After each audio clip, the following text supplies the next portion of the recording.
Hello everyone, আসসালামু আলাইকুম। আশা করি তোমরা সকলেই ভালো আছো। তোমরা দেখছো ফুটবল সাইড এবং আমি আছি তোমাদের সাথে সোহান। তা আবার একটা প্যাক রিভিউ ভিডিও নিয়ে চলে আসলাম তোমাদের মাঝে। তা আমি আমার আগের ভিডিওতে বলেছিলাম যে এই পোটো প্যাকটা নিয়ে আমি আলাদা একটা ভিডিও মেক করব তোমাদের সাথে। তা আজকে আমি এই প্যাকের যত ভালো কার্ডগুলো আছে সেগুলো নিয়ে কথা বলবো এবং এই প্যাকের বেস্ট কার্ডগুলো তোমাদেরকে দেখিয়ে দেব এবং এই প্যাকে কি কয়েন খরচ করা ঠিক হবে কিনা তোমাদেরকে, তা এই ভিডিওর শেষে আমি সেটাও জানিয়ে দেব তোমাদের।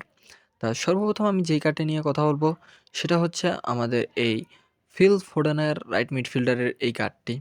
তা অবশ্যই এটা একটা রাইট মিডফিল্ডারের কার্ড এবং ওর প্লেইং স্টাইল হচ্ছে হোল প্লেয়ার, যার সাথে সাথে ও মাল্টিপল পজিশনে খেলতে পারে, যা হচ্ছে সেটা তোমরা দেখতেই পাচ্ছ। এবং স্ট্যাটের কথা বললে বলার কিছুই নেই, দেখতেই পাচ্ছ ভালো Ernest, ball control, dribbling, tight position, low pass, লব টাইট পাস, ফিনিশিং কার্ল খুবই ভালো আছে এবং স্পিড, এক্সেলারেশন, কিকিং পাওয়ারও খুবই ভালো আছে এবং ব্যালেন্স আর স্ট্যামিনাও অনেক ভালো দিয়েছে এবং ফর্মও হচ্ছে স্ট্যান্ডার্ড ফর্ম। এবং ওর স্কিলের ভেতরে double touch, cut behind turn, sole control, heel trick, first time shoot, one touch pass, through passing সহ পিন পয়েন্ট ক্রসিং, মানে এক কথায় ধরতে গেলে মানে সকল পাসিং স্কিল আছে। দেখতেই পাচ্ছ যে আউটসাইড কার, লো লো প্লেট পাস, ওয়েজেড পাস, মানে এক কথায় যত পাসিং স্কিল আছে ওর ভিতরে সবই আছে, কিন্তু একটা জিনিস, ওর শুটিং স্কিল নেই কোনো। তা যার কারণে তোমরা একটু প্যারা খেতে পারো এই কার্ডটার জন্য। কিন্তু আমার মনে হয় না ওরকম প্যারা দেবে, কারণ যেহেতু ফিনিশিং ভালো আছে, ওকে দিয়ে সিএফ হিসেবে ভালো খেলতে পারবে। কারণ ওকে লং রেঞ্জ শুটিংয়ে অতটা মজা পাবে না, কারণ ওর ভিতরে কোনো স্কিল নেই। যেহেতু এটা একটা অ্যাটাক রাইট মিডফিল্ডারের কার্ড। তা এরপরে আমি যেই কার্ডটি নিয়ে কথা বলবো সেটা হচ্ছে আমাদের এই রদ্রিগোর লেফট উইং ফরওয়ার্ডের কার্ডটি।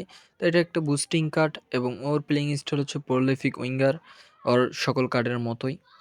তা এটা হচ্ছে আমাদের সেকেন্ড বেস্ট কার্ড এই প্যাকের ভেতরে।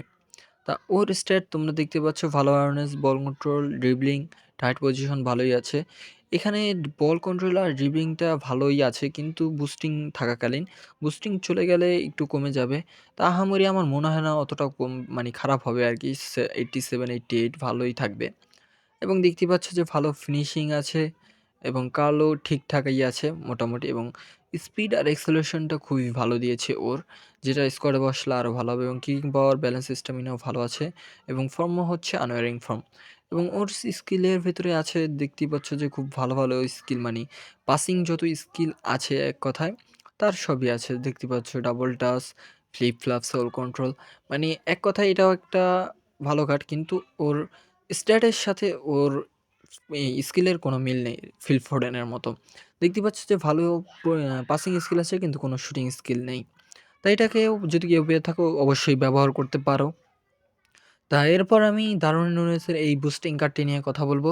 তাই এটা একটা সিএফ এবং বুস্টিং কার্ড এবং ওর প্লেইং স্টাইল হচ্ছে গোল পোচার এবং ওর স্টার দেখতে পাচ্ছ 88 অ্যাটাকিং অ্যাওয়ারনেস আছে, যা বুস্টিং কমে চলে গেলে একটু কম হয়ে যাবে। এবং বল কন্ট্রোল ভালো, টাইট পজিশন আছে, ফিনিশিং খুবই ভালো আছে এবং হেডিংটাও দেখতেই পাচ্ছ একটু ভালোই আছে অন্য সব কার্ডের তুলনায়। এবং কার্ডও মোটামুটি ভালোই আছে এবং ওর এই স্পিড আর এক্সেলারেশনটা যেটা একটু খুবই ভালো আছে, কিন্তু বুস্টিংটা চলে গেলে এক্সেলারেশনটা একটা কম হয়ে যাবে।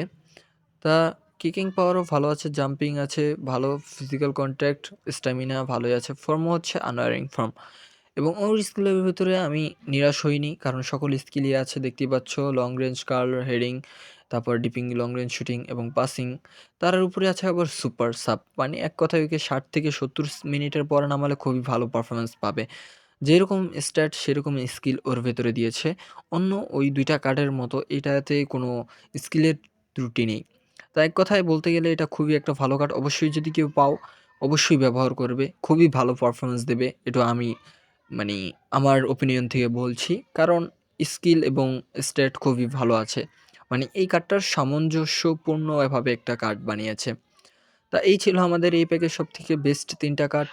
তা এখন আরেকটা কার্ড নিয়ে আমি একটু কথা বলব। মানে এটা ভালো, কিন্তু ঐরকম ওই ৩ টার মতো বেস্ট কার্ড নয়।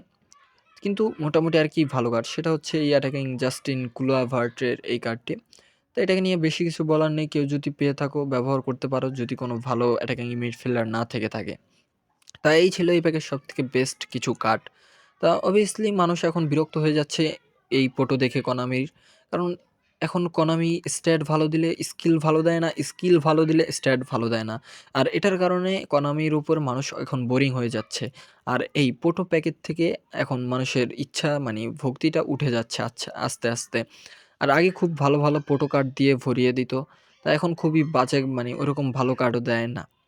তা আশা করি যা দিয়েছে তারপরেও ভালোই দিয়েছে।